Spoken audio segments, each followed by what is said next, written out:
আসসালামু আলাইকুম বন্ধুরা, আশা করি তোমরা অনেক ভালো আছো। তোমাদের দোয়ায় আমিও অনেক ভালো আছি। আজকে আমি তোমাদের সঙ্গে শেয়ার করব ডিম ও ডালের সহজ একটি রেসিপি। এটা বানাতে ডাল আর ডিম থাকলেই হবে। প্রথমে ডালটা আমি 2 ঘন্টার জন্য ভিজিয়ে রেখেছিলাম, ভালো করে ধুয়ে পরিষ্কার করে নিয়েছি। এবার শিলপাটায় মিহিন করে বেটে নিব।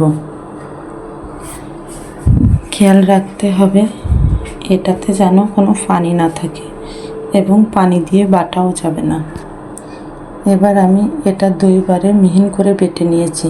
এর ভিতর দিয়েছি 2টা ডিম, পেঁয়াজ কুচি, ঝাল কুচি, আদা রসুন বাটা, সামান্য লবণ, হলুদ গুঁড়া এবং গরম মশলার গুঁড়াও দিয়ে দিব। গরম মশলার গুঁড়া দিলে খেতে ভালো লাগবে আর ডিমের আলাদা কোনো গন্ধও আসবে না। এটা আমি ভালো করে মাখিয়ে নিব। মাখানো হয়ে গেলে চুলায় একটা তাওয়া দিয়ে দেব। তাওয়ার ভিতরে তেল দিয়ে গরম করে নিয়ে এর ভিতরে ডাল ডিমটা ঢেলে দিব।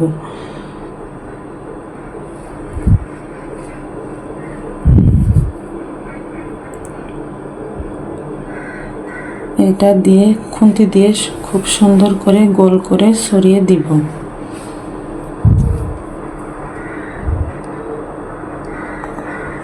আমার গোল করে সরিয়ে দেওয়া হয়ে গেছে। এবার এটা আমি 5-6 মিনিটের জন্য ঢেকে রান্না করে নেব। চুলার জাল লোতে রাখতে হবে, নাহলে তলায় লেগে যেতে পারে। দেখুন আমার এক সাইড ভালো করে ভাজা হয়ে গেছে। আমি আরেক সাইড ভাজতে দিয়েছি। দেখুন কি সুন্দর ভাজা হয়েছে। এটা আমি নামিয়ে কড়াইতে 5-6 টুকরো আলু দিয়ে দেব। আলু দিয়ে এর ভিতরে হলুদ এবং লবণ দিয়ে ভালো মতো ভেজে নেব।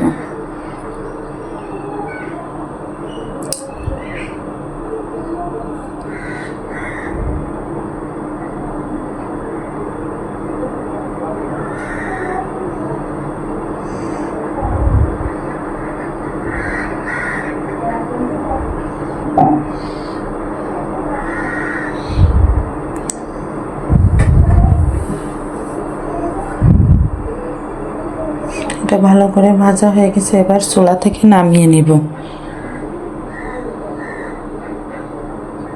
চুলা থেকে নামিয়ে এর ভিতরে পেঁয়াজ বাটা, রসুন বাটা, জিরা বাটা দিয়ে ভালো করে কষিয়ে নেব।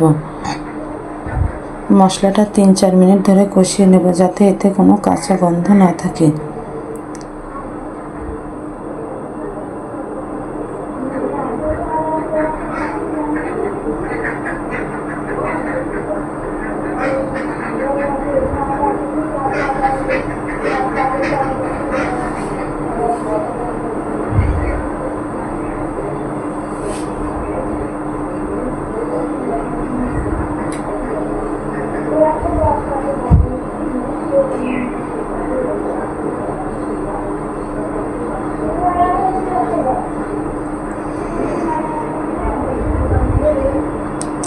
এটার ভিতরে এবারে দিয়ে দেব শুকনো ঝালের গুঁড়া,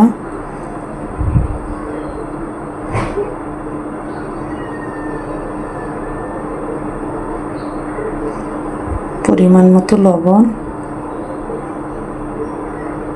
দিয়ে এটা ভালো করে কষিয়ে নেব। কষানো হয়ে গেলে এর ভিতরে দিয়ে দেব ভেজে রাখা আলু। আমি অফ ক্যামেরায় হলুদের গুঁড়াও দিয়েছিলাম, সেটা দেখে উঠে নেই ওতে। এবার আলুটা কষিয়ে নিব। আলুটা কষাতে কষাতে আমি এই ডিমের এটা কেটে নেব। এরকম 4 কোনা করে কেটে নিব। এটা কাটা হয়ে গেছে। দেখুন কতটা নরম এবং সুন্দর হয়েছে। আলুটা কষানো হয়ে গেছে। এর ভিতর দিয়ে দেব পরিমাণ মতো ঝোলের পানি।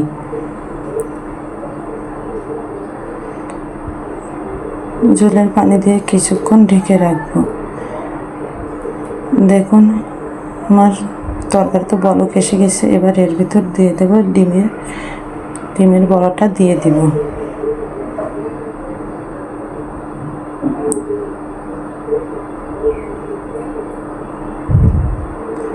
ডিমের বড়াটা দিয়ে 5-6 মিনিট রান্না করার পরে এবার এর ভিতর দিয়ে দেব গরম মশলার গুঁড়া। আমার রান্না শেষ, এবার চুলা থেকে নামিয়ে নিব।